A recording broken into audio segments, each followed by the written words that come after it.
I knew I wanted to be an artist at an early age, and I drew a lot as a child. I took every art course I could in high school and at Luther College. In my classes, I drew so much in my notebooks that I started taking notes in my sketchbooks. Like most art students, I believed I was going to become a professional fine art painter and the next big thing in the art world. I didn't realize that that was about as likely as becoming a player in the NFL.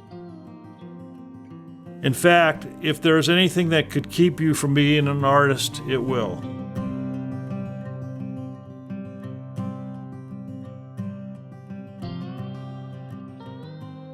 I have done a self-portrait almost every year, and there is a panel of self-portraits in the exhibit. Here is a digital drawing from 2021. A big break came when I learned printmaking, starting in my freshman year from Professor Orville Running. This is my first woodcut. I still make most of my income from printmaking. I did a lot of etchings in the early days, but eventually I decided to concentrate on woodblock prints because etchings use a lot of toxic chemicals. Original prints have the advantage of being less expensive than original paintings, and they, as handmade multiple originals, can be displayed in several galleries at the same time. There is a panel and a video dedicated to woodcut printmaking. The next big break was the opportunity to study art in Vienna, Austria for my junior year. I had good teachers and access to the great museums of Europe. I was enamored with the great landscape painters and have done landscapes ever since. I also learned how to paint murals, at least in theory. They weren't going to let us actually paint any murals in Vienna. When I started, I did a lot of paintings outdoors, and besides my printmaking, I did a lot of watercolors and drawings from life. I wanted to build a large number of items that I knew how to draw so that I could use them in the creation of new images. In 1979, Andrea and I traveled around Europe for 4 months. We went to 14 countries, and I painted 40 watercolors, and we went to more than 30 museums. Museums and art books have been a big part of my continuing education. After college, I worked with the Iowa Arts Council, where I was on the touring art team for 5 years. 6 or 7 artists of different disciplines traveled to very small towns and gave art classes and did performances. For 10 years or so, I also did Artists in the Schools residencies in printmaking and mural painting. I would have the students make prints on styrofoam or make rubber stamps. I also designed and helped build sets and paint backdrops for many high school plays. Or I would supervise students in the design and painting of a mural. We did more than 100 in various schools. This map of Iowa shows the more than 130 towns where I have worked. Art fairs were a large part of my income, and I traveled around the Midwest with a portable stand and my woodcut prints for several years. Murals were another large part of my career, and I ended up painting more than 50 large outdoor murals.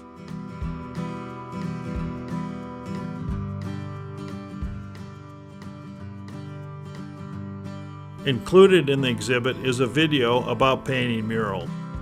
My first mural was in Jefferson, Iowa. Murals are a good way to promote my work because they are like painting a billboard for myself. My last one was in Sumner, Iowa. In 1989, I went to New York to see an exhibit by Winslow Homer, one of my favorite artists. Then I started to do more oil painting.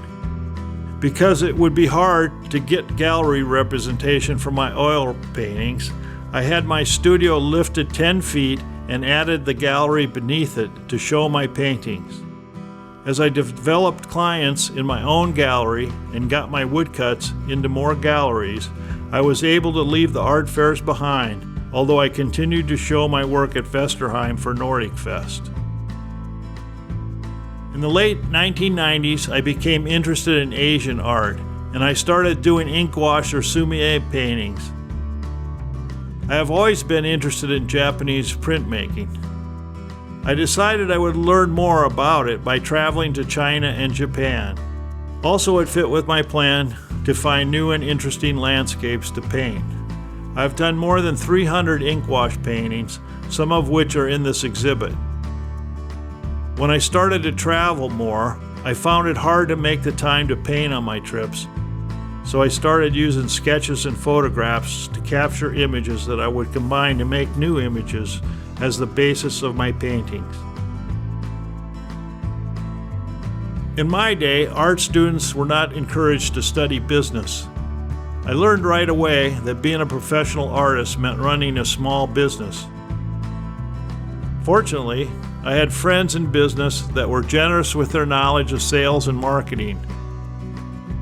I have used strategic planning that I adopted for use as an artist. I also learned HTML and built my first website. If you would like to be a full-time artist, I would like to give you some idea of what you are up against. You never get a sick day, paid vacation time, health care, a pension, or benefits of any kind. If you make any money, it is because you made something happen, and then you start over. But if you use your imagination, time, and resources, and effort wisely, you can create much of what you need. Beginning with my time in Vienna, travel has been an important part of my career. I would plan my trips long in advance, looking at maps, pamphlets of scenic spots, and eventually Google Earth. Then I would plan to be in a great place during the golden hours, just after sunrise or before sunset. And I would travel during the day when the light was not so good. When I got to the location, I would take lots of photos and think about what would make the scene even better, like some children playing, different clouds, or whatever. Then I would try to find those things and photograph them and later combine the images. If you traveled with me, you would know that this is no vacation. For example, in New Zealand, I took more than 7,000 photos. When digital photography came along, I learned techniques like panoramic and high dynamic range photography. Lately, I've been doing a lot of digital drawing on my iPad, and here are some of those drawings on this panel. Now I use all the tools at my disposal to make a painting or woodcut. I start with an idea that I usually get when I am doing something outdoors. Then I take the sketches and photos that illustrate that idea, and then I use that as the basis of the artwork. I also sometimes use that photo as a basis for an ink wash painting. This shows the composition better than a color version. Or I might draw it on my iPad. Then I take all of the things I have gathered and make a version of the image that incorporates the best of each element. I didn't want to make reproductions or inkjet prints, often called giclée prints, of my work because I didn't want to compete with my woodcuts. I do, however, make note cards of several of my images, and sales of those have got me through some slow times. So basically, by combining the sales of woodcut prints, watercolors, oil paintings, note cards, and painting murals, I have been able to make a living. Now that I am getting Social Security, I am coming very close to my dream of 50 years ago to become a full-time painter.